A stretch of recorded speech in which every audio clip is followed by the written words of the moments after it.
오늘 하지만 읽는 거는 1절부터 10절까지 다 읽도록 하겠습니다. 제가 1절 읽고 여러분이 2절 읽고 이렇게 교독하고 10절은 다 같이 읽겠습니다. 모세가 그의 장인 미디안 제사장 이드로의 양떼를 치더니 그 떼를 광야 서쪽으로 인도하여 하나님의 산 호렙에 이르매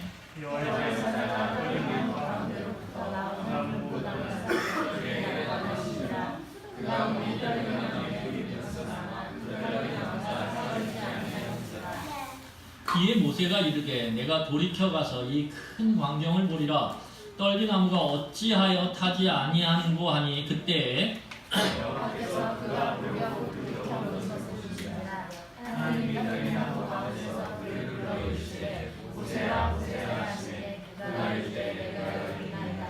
하나님이 이르되 이리로 가까이 오지 말라. 내가 선 곳은 거룩한 땅이니 내 발에서 신을 벗으라. 또 이르시되 나는 내 조상의 하나님이니 아브라함의 하나님 이삭의 하나님 야곱의 하나님이시라. 모세가 하나님의 얼굴을 두려워하여 얼굴을 가리되 여호와께서 이르시되 내가 애굽에 있는 내 백성의 고통을 분명히 보고 그들의 감독자로 말미암아 부르짖음을 듣고 그 근심을 알고 내가 달려가서 그들을 애굽에서 거두고 그들을 바다에서 인도하여 아름답고 황폐한 땅 저가 꿀이 흐르는 땅 곧 가나안 족속, 세 족속, 아모리 족속, 그리스 족속, 히위 족속, 여부스 족속의 지방에 내려가라. 이제 가라. 이스라엘 자손의 부르짖음이 내게 달하고 애굽 사람이 그들을 괴롭히는 학대도 내가 보았으니 같이 읽겠습니다. 이제 내가 너를 바로에게 보내어 너에게 내 백성 이스라엘 자손을 애굽에서 인도하여 내게 하리라. 아멘.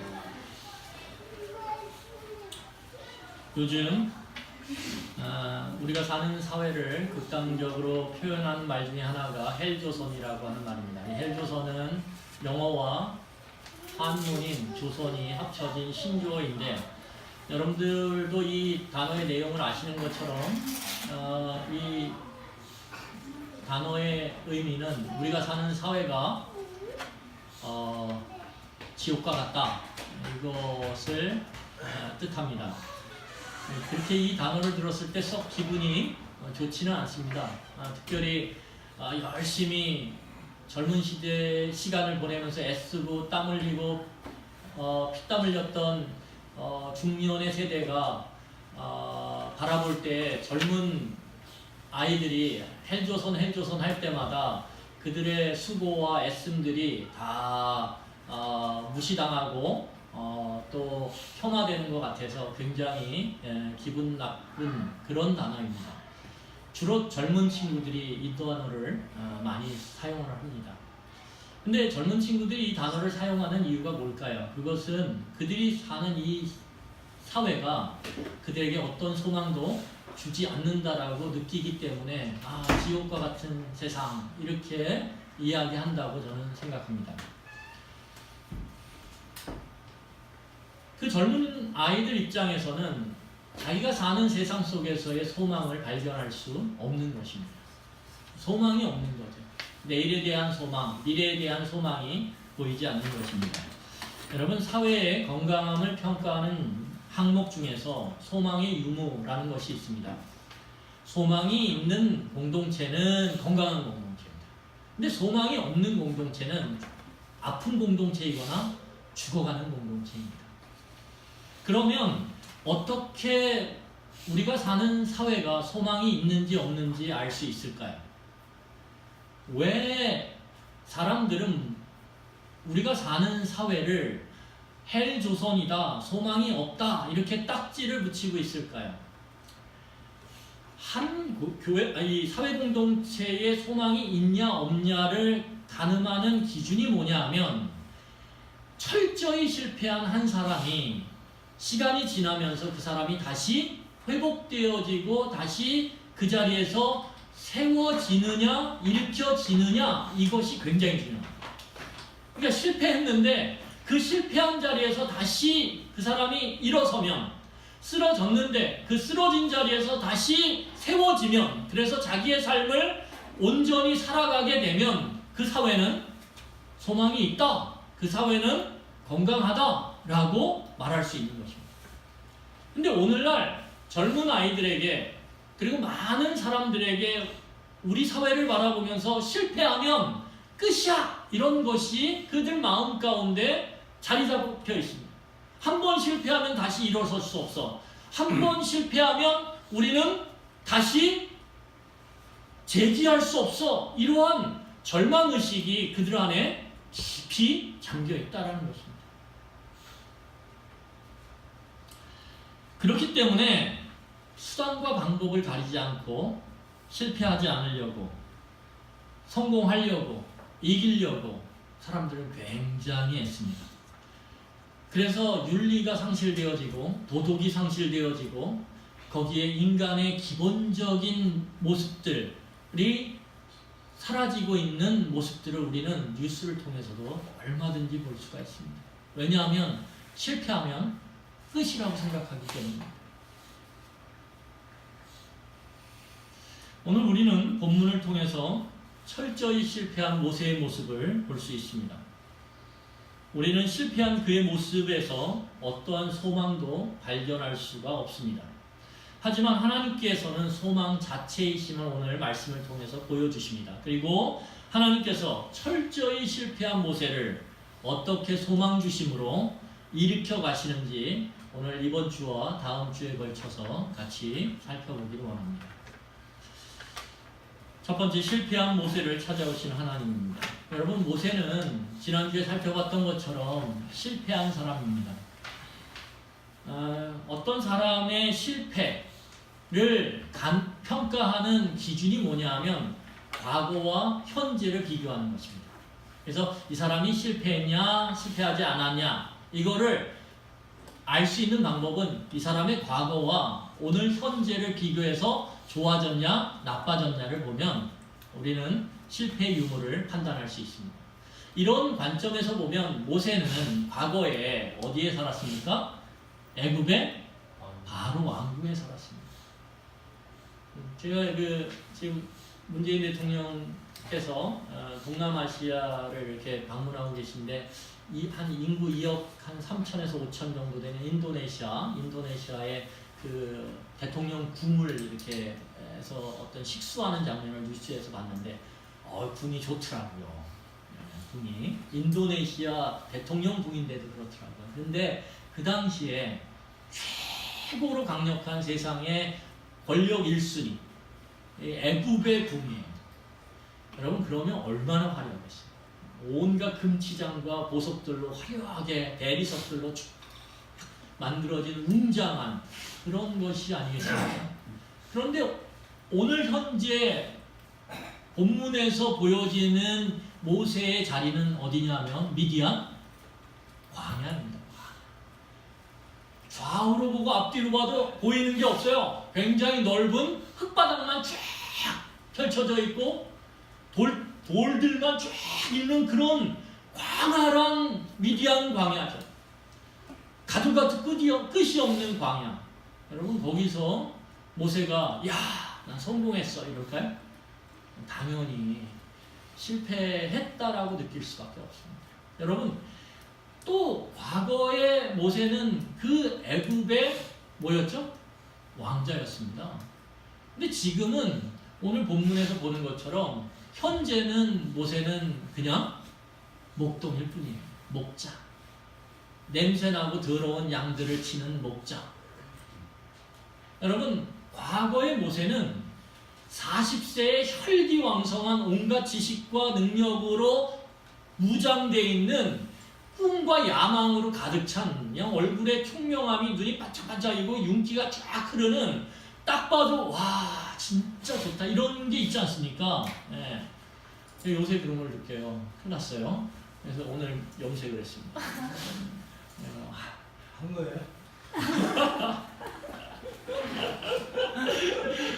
머리 깎았는데 하얘가지고 이거는 굉장히 안 좋다. 그래서 제 아내가 염색을 해야 된다. 그래서 염색을 했는데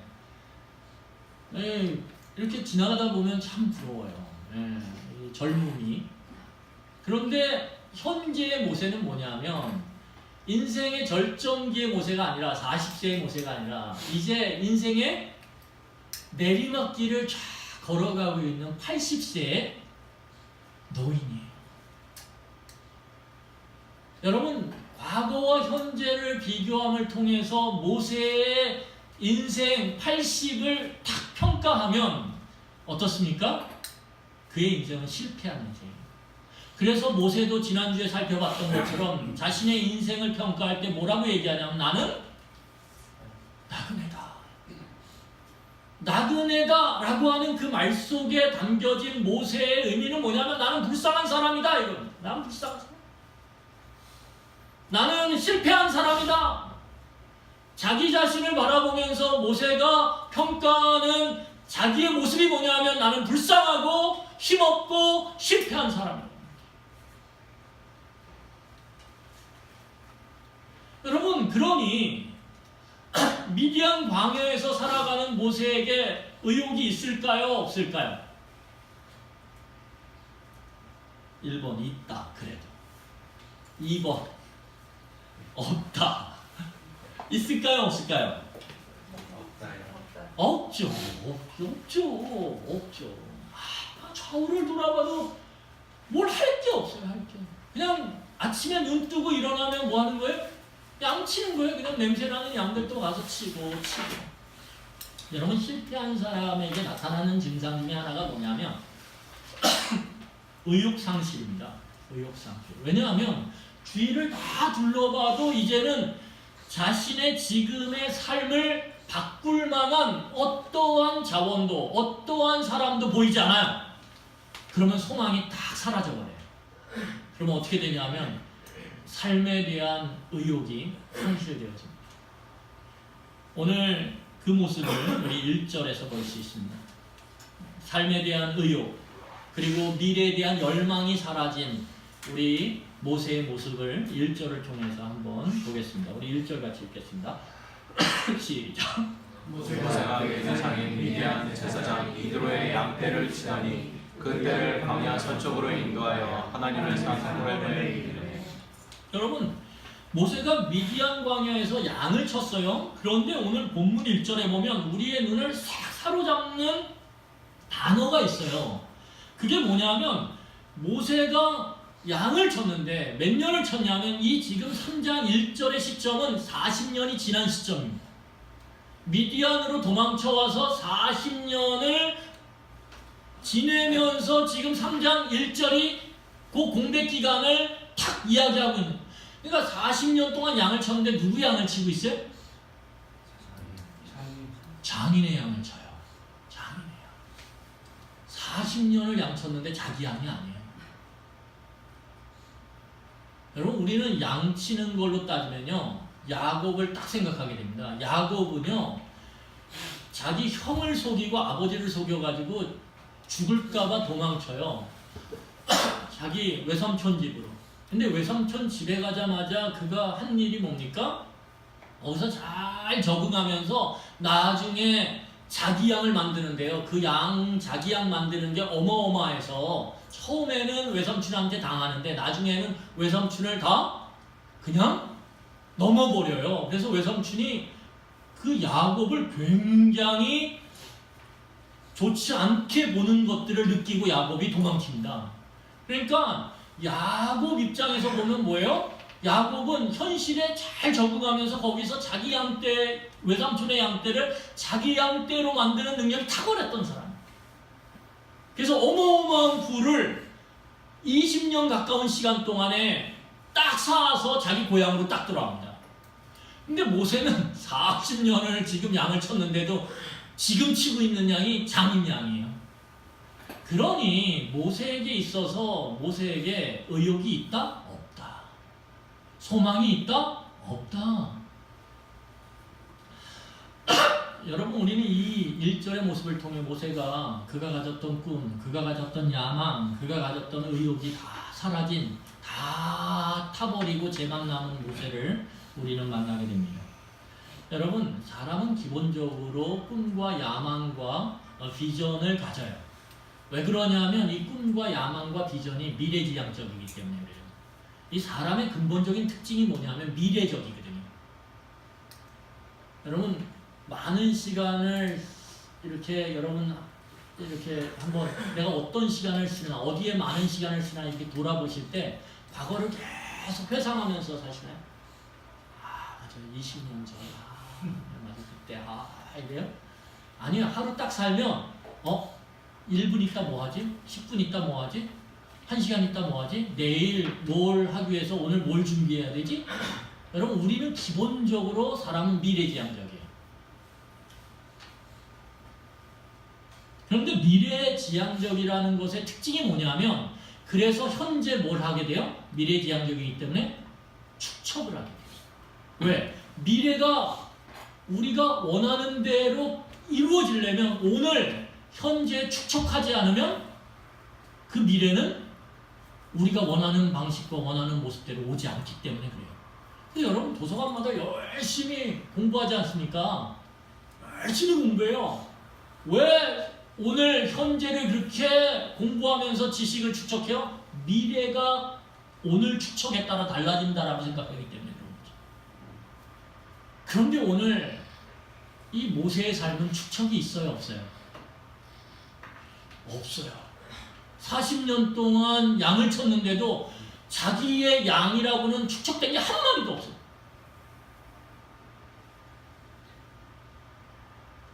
왜냐하면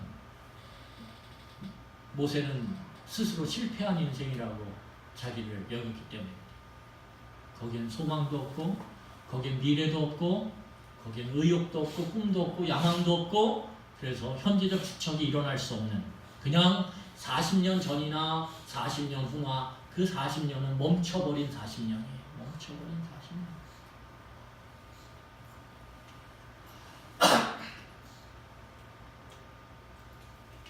그래서 원래 3장 1절을 보면서는 불쌍해야 돼요. 모세 참 불쌍하다. 모세 참 불쌍하다. 여러분 그 주변에서나 아니면 자녀들은 아니겠지만 왜냐면 지금 아직 때는 아니에요. 실패를 직장이나 이런 것들을 실패를 해요. 대학을 실패해요. 죄송합니다. 제가 이때 되면 장기침 많이 나는 찬바람입니다. 대학이나 직장을 계속 실패해요. 그런 젊은 세대에게 보여지는 게 뭐예요? 그냥 의욕이 없는 그냥 될 대로 되지 그냥 오늘 또 가는 거지 시간. 그래서 그들을 보면 생기가 없어요. 그들을 보면 피기가 싹 사라져 버렸어요. 그런 모습이라는 거예요. 그런 모습. 여러분 이건 비단 사람뿐만 아니라 공동체도 마찬가지예요. 그런 모습들이 있다라는 거죠. 소망과 미래가 상실된 모습. 여러분 그런데 이런 모습들 가운데 오늘 하나님께서 놀라운 모습들로 이 모세를 찾아오십니다. 오늘 2절을 같이 읽도록 하겠습니다. 2절 같이 읽겠습니다. 시작. 여호와 사자가 떨기나무 가운데서부터 나오는 불꽃 안에서 내게 나타나시니라. 그가 보니 떨기나무에 불이 붙었으나 그 떨기나무가 사라지지 아니하는지라. 여러분 모세의 인생의 방향은 3장 1절에서 보면요 어디였냐면 미디안 광야에서 서쪽으로 쭉 오면 호렙이라고 하는 하나님의 산이 있어요. 모세의 인생의 방향은 미디안 광야에서 서쪽으로 가는 인생이에요. 그래서 호렙의 이름은 오늘 1절에서 이야기하는 게 그것입니다. 여기를 늘 왔다 갔다 하는 거예요. 그러니까 호렙이라고 하는 이 하나님의 산으로 소개된 이 특별한 산은 모세에게 그냥 양치기 좋은 곳 정도입니다. 40년 동안 그냥 호렙의 산은 양치기 좋은 곳으로 모세에게 여겨졌고 그래서 양을 치러 서쪽으로 이동해서 호렙산에 왔다 갔다 하는 그런 아주 일상적인 삶의 한 부분이었어요. 근데도 놀랍게도 오늘 이 일상적인 삶을 왔다 갔다 하던 그 호렙산에서 놀라운 장면을 보게 되는데 떨기나무가 불이 붙었는데 타질 않는 거예요. 여러분 이 광야에서요 떨기나무 같은 작은 관목들 가시나무 같은 이런 덩쿨들이 자연적으로 뜨거운 햇빛을 받다가 자연적으로 불꽃이 튀어서 타는 예는 흔합니다. 그러니까 그 캘리포니아의 서부 쪽에 가면 늘 정기적으로 자연적으로 일어나는 산불들이 어마어마하게 일어나요. 올해도 몇 차례 일어나서 막 뭐 몇 명이 죽었고 뭐 얼마나 많은 꽃들과 또 나무들이 다 타버리고 이런 뉴스들이 나왔는데 자연 산불이 일어나요. 왜? 너무 뜨겁다가 갑자기 탁탁 불꽃이 튀면 그냥 불이 쫙 붙는 거죠. 그러니까 모세가 40년 동안 이 미디안 광야를 왔다 갔다 하면서 발견했던 자연 산불은요 너무 흔한 거예요. 너무 흔한 거예요. 이건 너무 흔해가지고 에이 또 붙었네. 그리고 지나가면 돼요. 왜냐하면 모세는 지금 뭘 치고 있어요? 양을 치고 있거든요. 지금 자기 양도 아니에요. 내 거 그냥 하나 잃어버리면 돼요. 근데 누구 양이에요? 장인 양이에요. 장인 양. 여러분 생각해보세요. 뭐 그랬는지 안 그랬는지 모르겠는데 이드로가 얘를 100세가 넘었는데 양 몇 마리 잊어버리고 모세가 왔어요. 이드로가 80세 모세를 불러서 양 똑바로 안 쳐? 양 몇 마리죠? 그럼 여러분 80세 다들 어떨 것 같으세요? 싫죠. 잔소리 듣는 거 좋아하는 사람이 어리든 나이가 들었든 다 싫죠. 그러니까 모세 입장에서는 지금 장인의 양을 치는데 지금 양에게 관심을 가져야 되는데 모세가 지금 불꽃 딱 붙은 거에 이러면 안 되는 거예요. 근데 오늘 모세가 보게 된 불은 특별한 불이라는 거예요. 보통 불은요 자연적인 불은 어떻게 되죠? 태워요. 불은 태워요. 그런데 오늘 이 불은 태우는 불이 아니라 안 태우는 불이에요. 그러니까 불이 붙은 이 떨기나무가 타질 않고 계속 온전히 있는데 불은 막 붙고 있는 거예요. 와, 희한하다. 모세가 야, 특별하다. 와, 놀랍다. 이렇게 반응하고 있는 것입니다. 여러분, 초자연적인 사건이죠. 아주 특별한 사건. 40년 경험해왔던 것과는 전혀 다른 특별한 사건이 오늘 일상을 살아가던 모세를 흔들어 깨우고 있는 거예요. 여러분 그럴 때가 있어요. 말씀을 똑같이 들어. 근데 어느 순간에 특별하게 말씀이 탁 들어와요. 그냥 말씀을 읽어요. 그냥 오늘도 읽어. 어저께 읽었듯이 오늘도 읽어요. 물론 안 읽는 사람도 있어요. 어제 안 읽었듯이 오늘도 안 읽어. 그런데 어제 읽었듯이 오늘도 읽고 또 내일도 읽을 거고 글피도 읽을 거고 읽어요. 그런데 어느 순간에 내 마음 가운데 확 내 눈을 확 들어오는 그 무엇인가가 있다라는 거예요. 특별함이 있다라는 거예요. 여러분 하나님은요 기도원가 저 산으로 올라가 그래야만 너를 만나 임재 그렇지 않습니다. 성경의 많은 내용들은 뭐냐면 우리의 일상의 삶 가운데 찾아오시는 하나님이에요. 내가 찾아가는 게 아니라. 여러분 사울과 다윗을 누가 찾아왔어요? 자기네들이 하나님을 찾은 게 아니라 하나님이 그들을 찾아왔어요. 여러분 기드온이 하나님을 찾은 게 아니라요. 하나님이 기드온을 찾아오셨어요.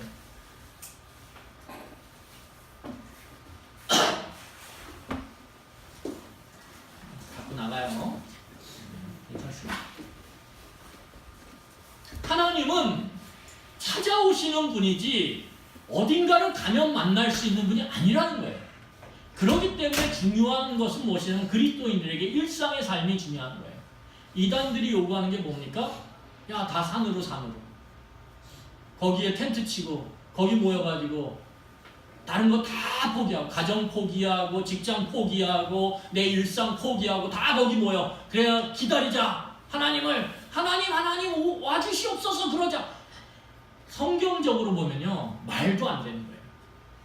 하나님은 우리가 가서 만나는 게 아니라요 찾아오시는 분이에요. 우리를.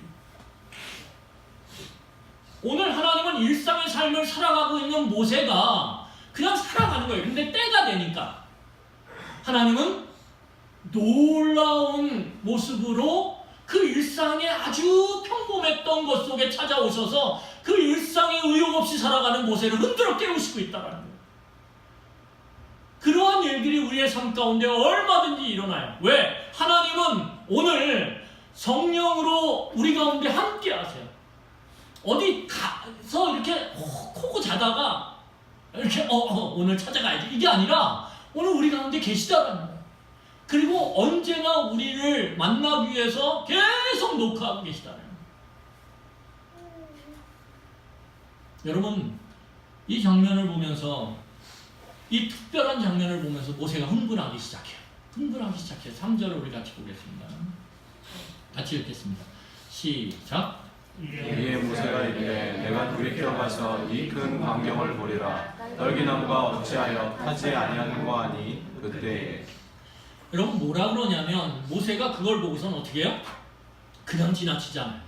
모세가 삶의 축척, 눈에 보이는 물리적 축척에 대한 관심은 사라졌어요. 왜냐하면 모세는 애굽에서 누릴 것 다 누려봤고요. 볼 것 다 봤고요. 먹을 것 다 먹어봤고요. 가진 것 다 가져봤고요. 걸칠 것 다 걸쳐봤어요. 제가 정확히 몰라서 1부짜리 다이어가 얼마나인가요? 제가 잘 몰라요. 그죠? 우리는 다 몰라요. 1부짜리 다이어를 딱 끼고 왔어요. 그럼 모세는 안 끼고 있고 그냥 목동의 차림이지만 그게 별로 마음에 와닿지 않아요. 왜? 모세는 10부짜리 껴봤거든.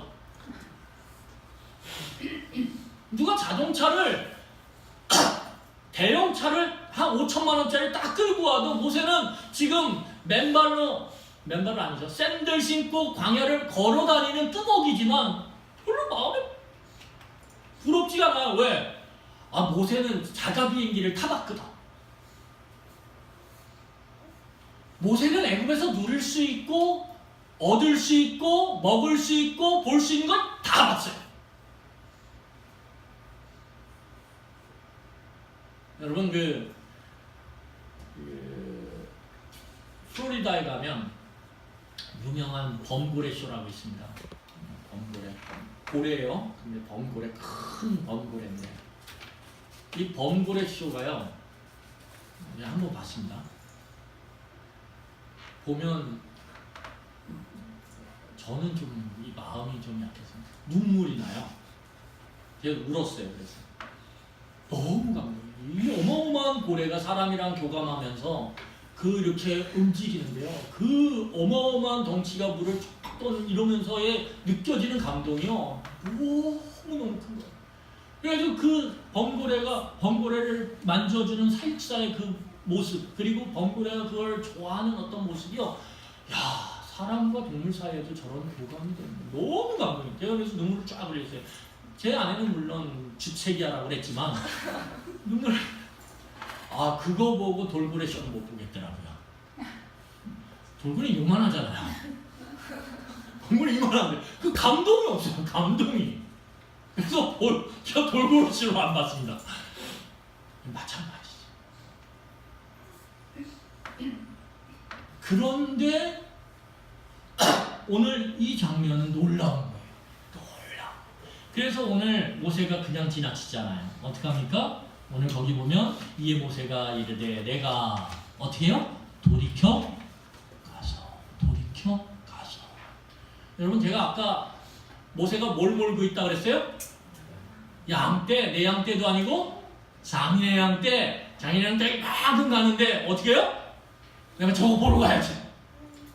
여러분, 그러면 어떻게 될까요? 첫 번째, 양들을 다시 유턴시켜 그 많은 양떼를 유턴시켜가지고 그쪽으로 가는 거예요.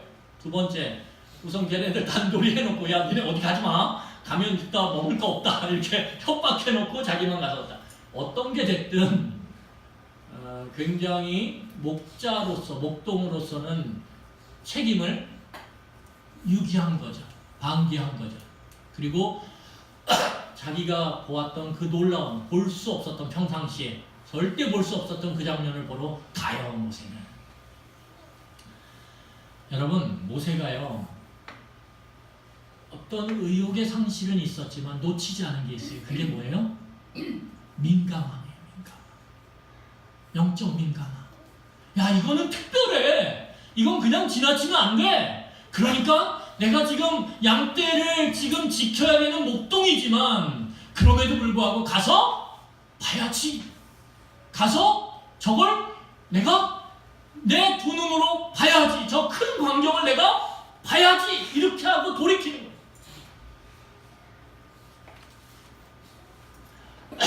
여러분, 이게 굉장히 중요합니다.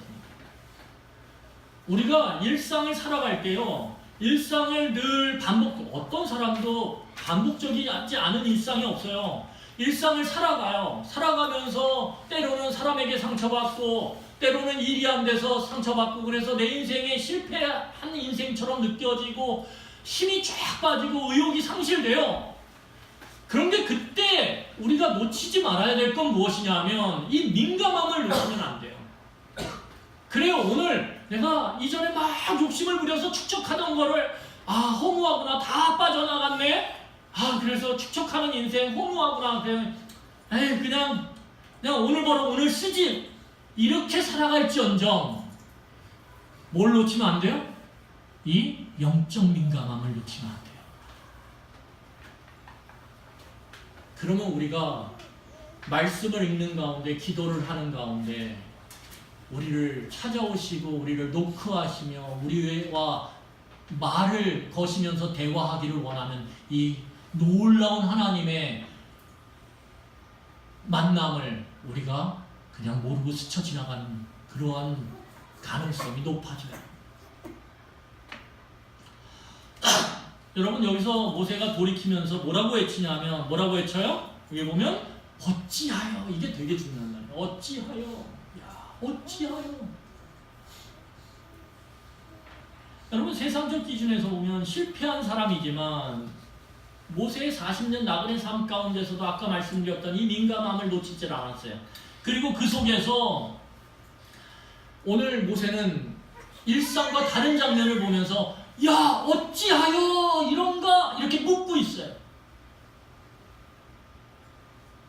여러분, 말씀을 읽으며 기도를 하며 또 평상시에 우리의 삶의 일들을 하다가도 여러분들이 일상과 다른 어떤 특별한 어떠한 사인, 어떠한 그것이 탁 느껴질 때 거기 멈춰야 됩니다. 여러분, 말씀을 보는데 본문의 말씀이 확 다가와요. 그러면 어떻게 해요?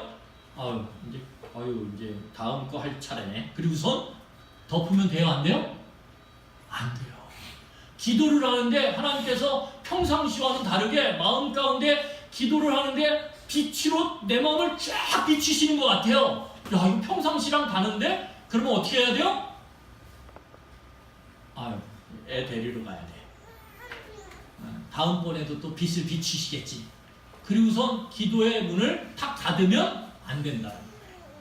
거기서 어떻게 돼요? 돌이켜 가서 내 애 데리러 가는 거, 내 지금 다음 스케줄, 그 내 양떼요. 그거 잠깐 놔두고, 이게 더 중요해. 그리고 어떻게 하는 거예요? 거기서 돌이켜서 집중해서 그걸 보기 시작하는 거예요. 그러면서 질문을 던지는 거예요. 뭐라고요? 한번 따라해 보실래요? 어찌하여?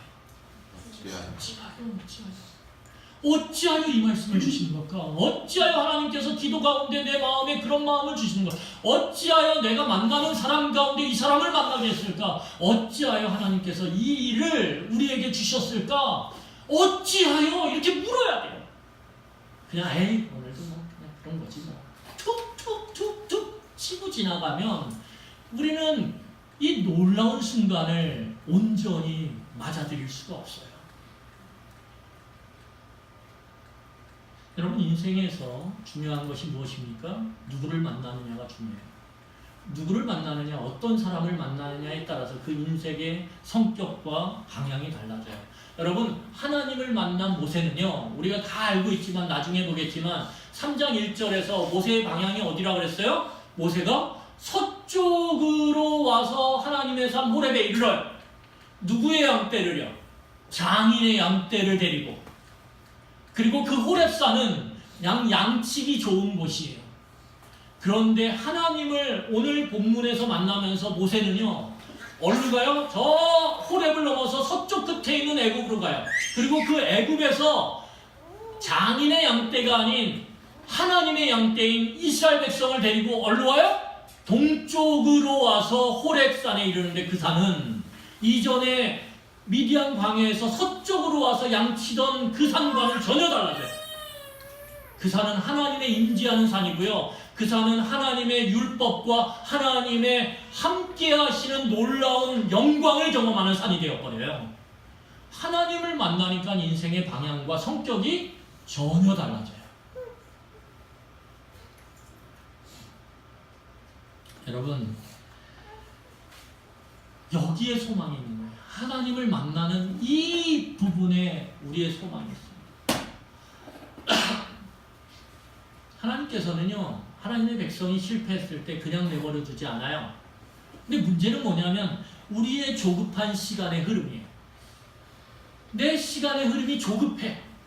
빨리 뭐가 돼야 될 것 같은 마음이 막 실패한 사람들에게는 시간이 막 이전보다 2배, 3배 빨리 가요. 여러분 그런 느끼시죠? 실패하면 사람이 조급해져서 어떻게 해요? 막 부산해져요. 왜? 시간이 없는 것 같거든요. 시간이 너무 빨리 흘러가는 것 같거든요. 그런 빠른 시간의 관점, 조급한 시간의 관점에서 보면 하나님의 기다리심, 하나님의 때를 정하시고 기다리시는 그 모습이 우리를 그냥 잊어버리고 계시구나, 우리를 내동댕이 치고 계시구나, 우리는 이제 안중에 없으시구나, 그렇게 느껴질 수 있어요. 근데 하나님은 결코 우리를 잊어버리거나 내동댕이 치시는 분이 아니라는 사실이에요. 하나님은 모세를 40년 동안이나 계속 지켜보고 때를 기다리시고 그를 세우실 날을 하나님은 계속 세고 계셨어요. 그래서 모세가 저 미디안 광야에 멀리 있어도 하나님은 기꺼이 찾아오셨어요. 모세가 저 밑바닥의 실패의 좌절감 속에서 헤매이고 의욕 없음 가운데서 살고 있어도 하나님은 그를 찾아오셨어요. 하나님은 찾아오시는 분이에요. 하나님은 찾아오시는 분이에요. 여러분 시편 139편 7절부터 12절까지 우리 같이 읽겠습니다.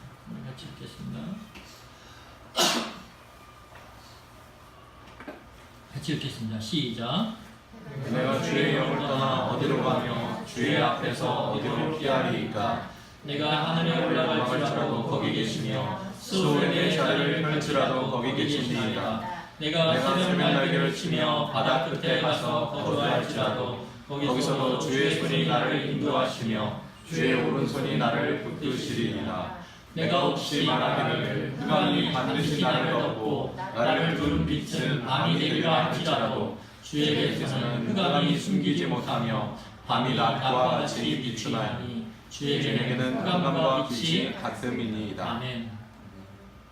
하나님은 어디 우리가 있든지 우리가 저 구석탱이에서 시름시름 앓으면서 그렇게 소망이 쫙 사라지고 다 죄처럼 되어져 버리는 그 순간에도 하나님은 때를 기다리시며 찾아올 때를 하나님은 세고 계시다는 거예요. 여러분 그래서 하나님의 사람은 소망을 포기하면 안 돼요. 민감해야 돼요.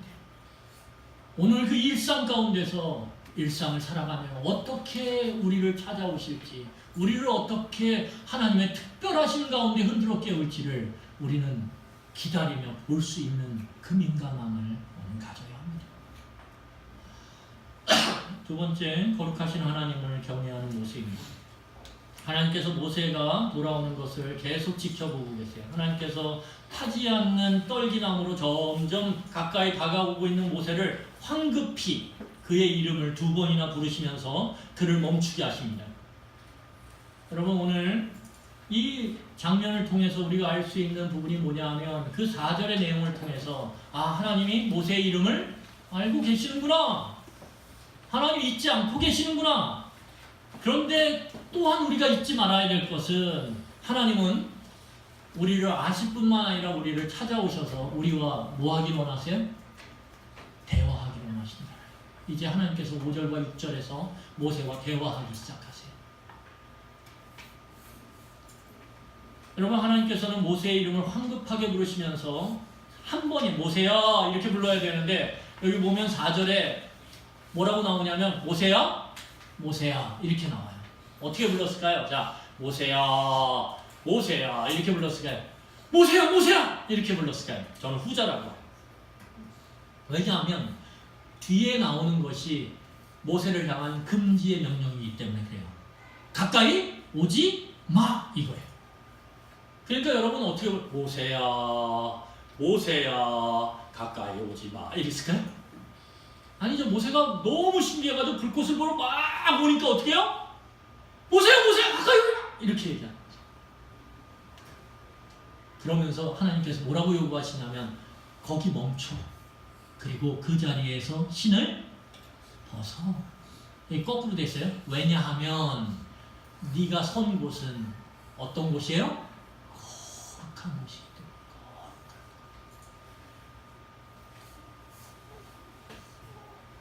여러분, 아니 거기가 뭐 거룩해요? 똑같은 흙바닥인데, 그렇죠?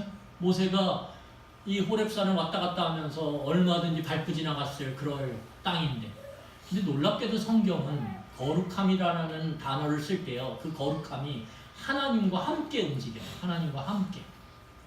그러니까 거룩한 게 따로 있는 게 아니에요. 이방 종교는요, 거룩한 곳을 고정해 둡니다.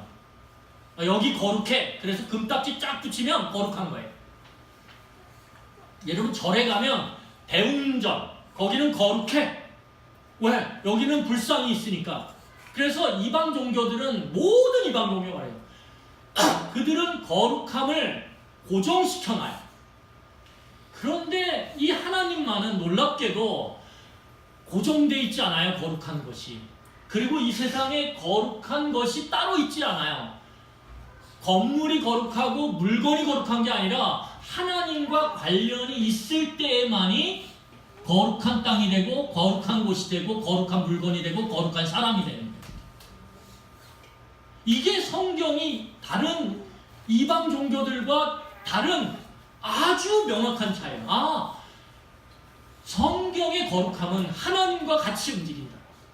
여러분, 그러기 때문에 오늘 하나님이 타지 않는 불꽃 가운데 나타나셨는데 그래서 그곳은 거룩한 곳이 되는 거예요. 그리고 그 거룩한 하나님이 오늘 모세가 가까이 오는 것을 막고 있어요. 왜? 거룩하지 않은 인간이 거룩한 하나님을 만나면 어떻게 될까요? 죽어버리니까. 오지마! 거리를 유지하고 있어요.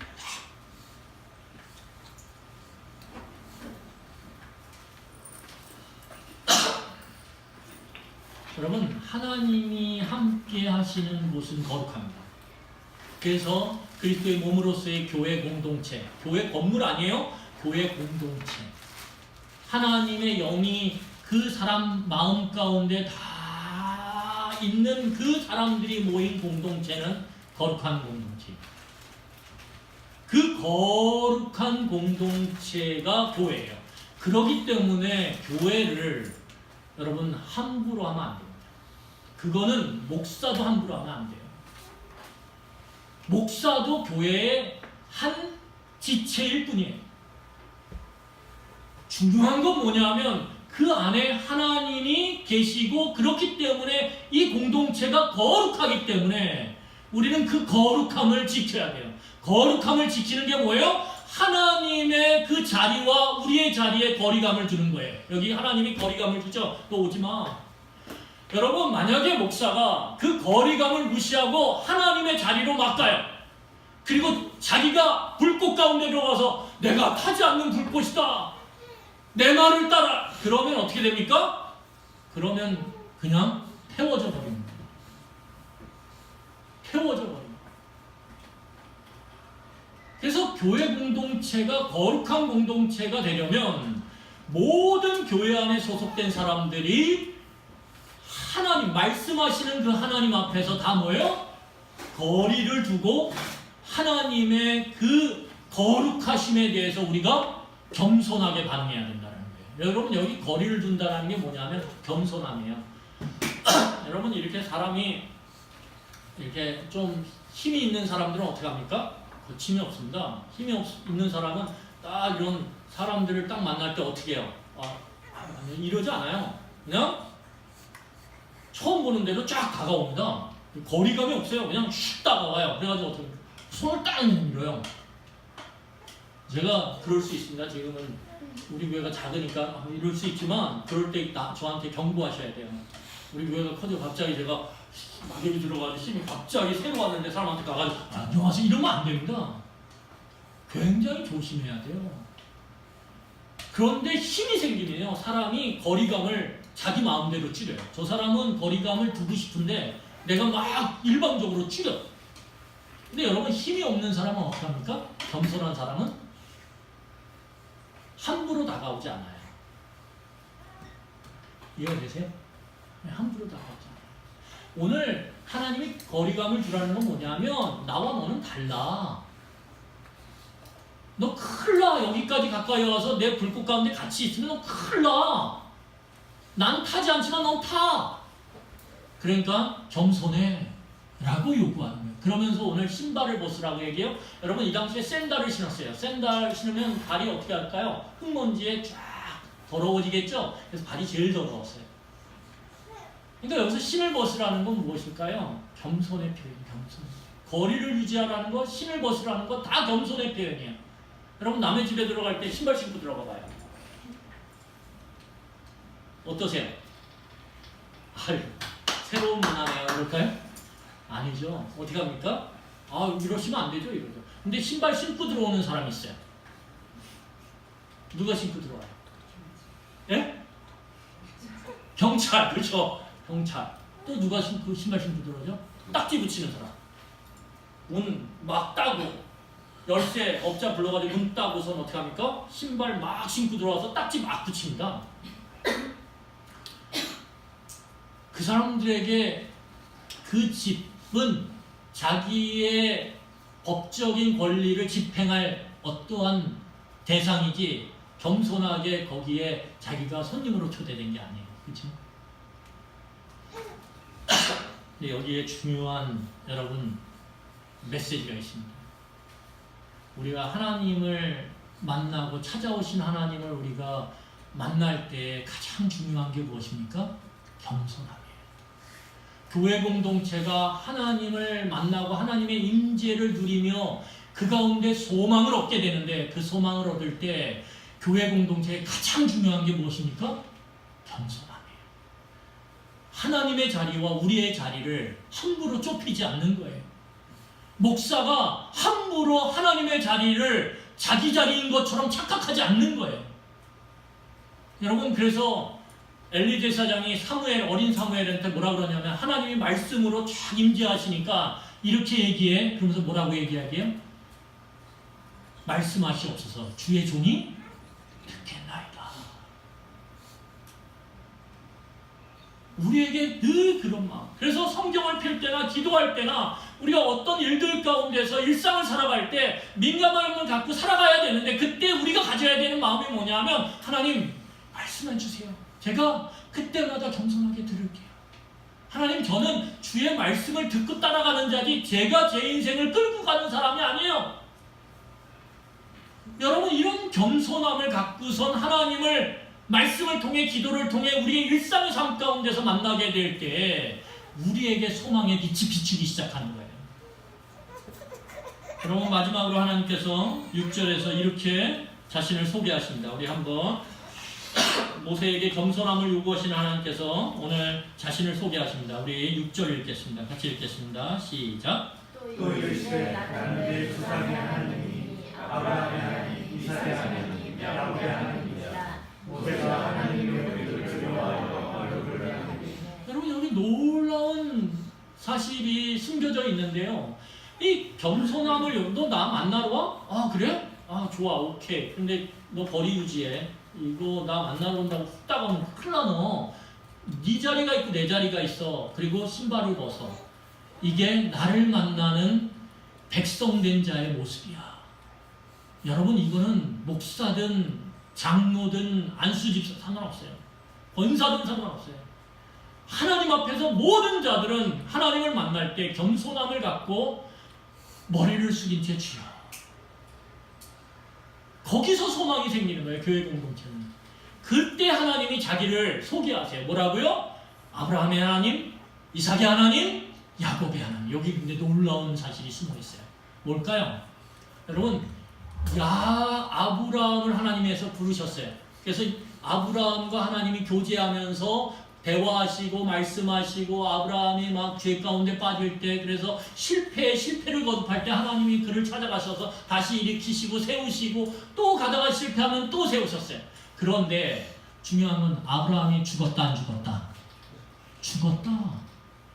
그런데 놀랍게도 그 아브라함과 교제하던 그 하나님이 아브라함이 죽었는데 그 아들과 또 교제를 해요. 아들이 또 실패하고 좌절하고 낭망하고 그러면 다시 끄집어내서 다시 세우시고 소망 주시고 다시 일으키세요. 그런데 이삭이 죽었다 안 죽었다? 과감하게 이야기하세요. 죽었다 안 죽었다? 죽었다. 그런데 하나님이 또 이삭의 아들 야곱하고 또 교제하시면서 그를 사기꾼 그 인생 가운데서 온전히 패가 망신할 그 상황에서 다시 일으키시고 세우시면서 사람 만들어요. 여러분, 아브라함, 이삭, 야곱 다 죽었는데요. 하나님은 죽으셨어요? 안 죽으셨어요? 안 죽으셨다. 하나님은 아브라함 때도 살아계셨고 이삭 때도 살아계셨고 야곱 때도 살아계셨고, 그러면 지금 모세와 말씀하고 계신 하나님은 지금 어떤 하나님이에요? 살아계신 하나님. 살아계신 하나님이래. 야, 내가 40년 동안 아무 말 하지 않고 너 일상의 삶을 살아가다 보니까 내가 죽은 것 같았지? 아니, 나 살아있거든. 나 너 다 보고 있었거든. 네가 뭐 하는지 40년 동안 내가 내비게이션 켜봐? 하늘나라 내비게이션? 네 행적 다 있어. 내가 그거 다 따라다니면서 봤거든. 너 그때 그거 너 죽을 뻔했지. 내가 너 그때 널 보호했어. 너 그때 위기를 만났지? 그때 내가 물 발견해서 너 물 마신 거야. 모세가 40년 동안 수많은 그 광야를 돌아다니면서 만났을 수많은 위험과 위기 앞에서 하나님은 그와 함께 하시는 그를 돕고 계셨고 그를 인도하고 계셨고 그를 보호하고 계셨다. 나는 여전히 살아있었다. 여러분, 이게 우리의 소망이에요. 우리가 믿는 하나님은요, 우리가 지금 어떤 상황에 처해 있든지 오늘 우리에게 말씀하세요. 내가 누구냐고? 나는 아브라함과 이삭과 야곱과 모세의 하나님이야. 그래서 나는 오늘도 살아서 너의 아픔과 너의 슬픔과 너의 실패와 그 속에서 좌절하는 너, 울부짖는 너, 미래에 대한 소망 없이 힘들어하는 너, 의욕 없이 오늘 주저앉고 싶은 너, 내가 오늘 다 지켜보고 있어. 때가 되면 찾아올 거야. 그리고 찾아왔어라고 오늘 말씀하고 계신 거예요.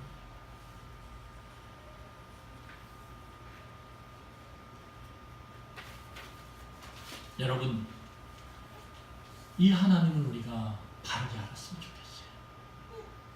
모세를 찾아왔던 하나님이 오늘도 살아계셔서 이 거룩하신 하나님이, 이 살아계신 하나님이 오늘 우리의 삶의 다양한 모습 가운데서 신음하고 있고 힘들어하고 있는 우리도 오늘 찾아오시고 계시고 있다라는 사실, 높아하고 있다라고 하는 그 사실, 그 속에서 하나님을 만나고 하나님과 대화하고 하나님과 교제함으로 다시 소망의 빛을 보게 되는 그 놀라운 그 은혜의 반전이 우리 공동체 안에 있기를 간절히 축원합니다. 기도하겠습니다.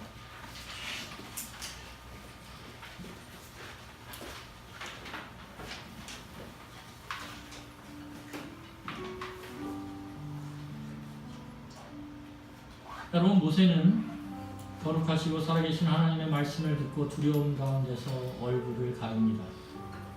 성경은 이런 모습을 경외라고 이야기합니다. 경외는 두려움 가운데 있는 친근함입니다. 하나님은 거룩하시기에 우리에게 거리를 요구하시고 우리의 신발을 벗기를 원하십니다. 그래서 우리는 하나님을 두려워해야 돼요.